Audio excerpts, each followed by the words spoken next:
that time of day. It's always more to the story with James White.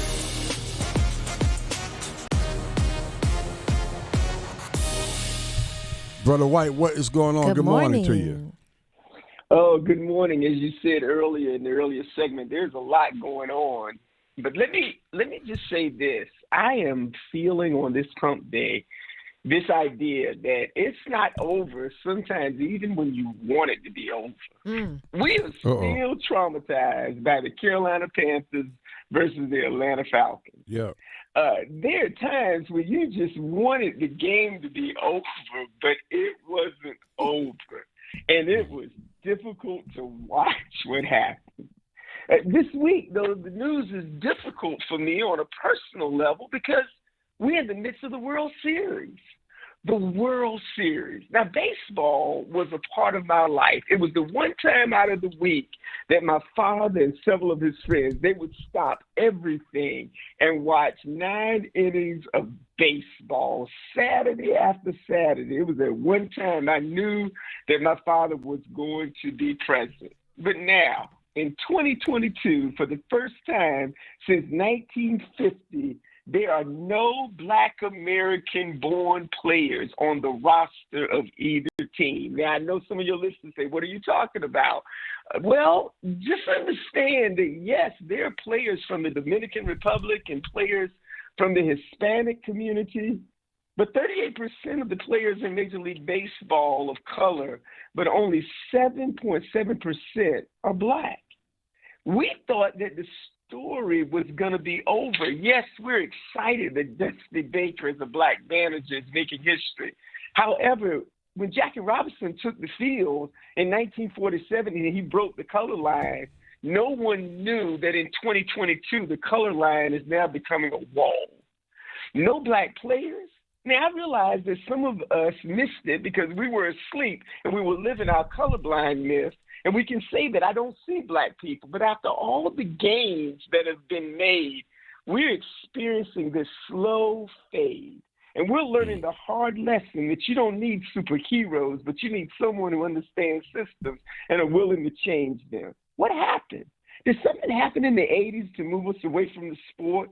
Did we stop telling the whole story of the Negro League, that Hank Aaron and Jackie Robinson were extraordinary, but there were others? How is it that people don't know about Josh Gibson and Satchel Paige? Why no one is talking about Vida Blue, Willie Mays, Dale Strawberry, Dwight Gooden, Willie Stargell, Hank Aaron, Barry Bonds, Bob Gibson, Ricky Henderson, Ernie Banks? Let me slow down. But let me just say this, no shade intended.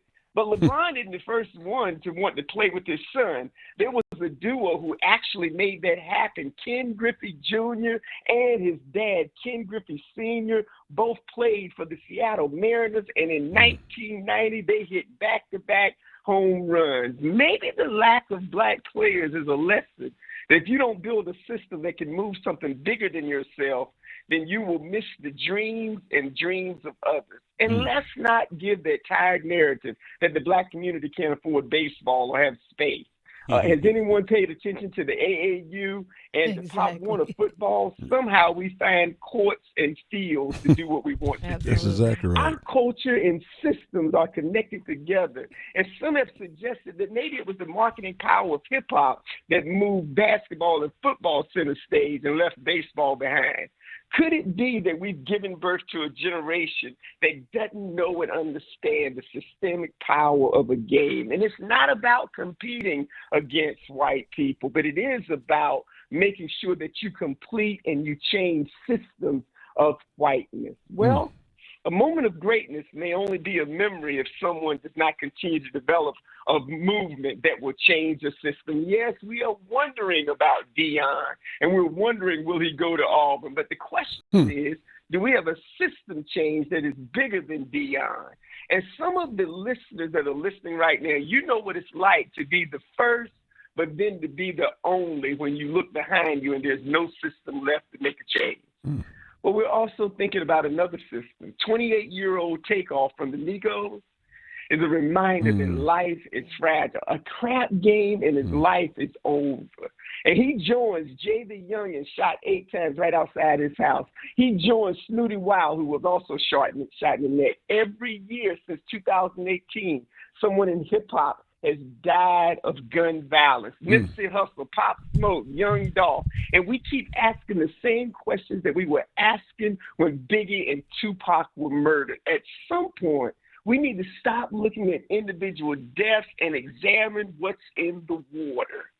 We need to understand that seeing the death of opportunities and the death of dreams, well, at some point we better wake up and understand it's not over, even though we want it to be over. Why? Because there's always more to the story. Powerful.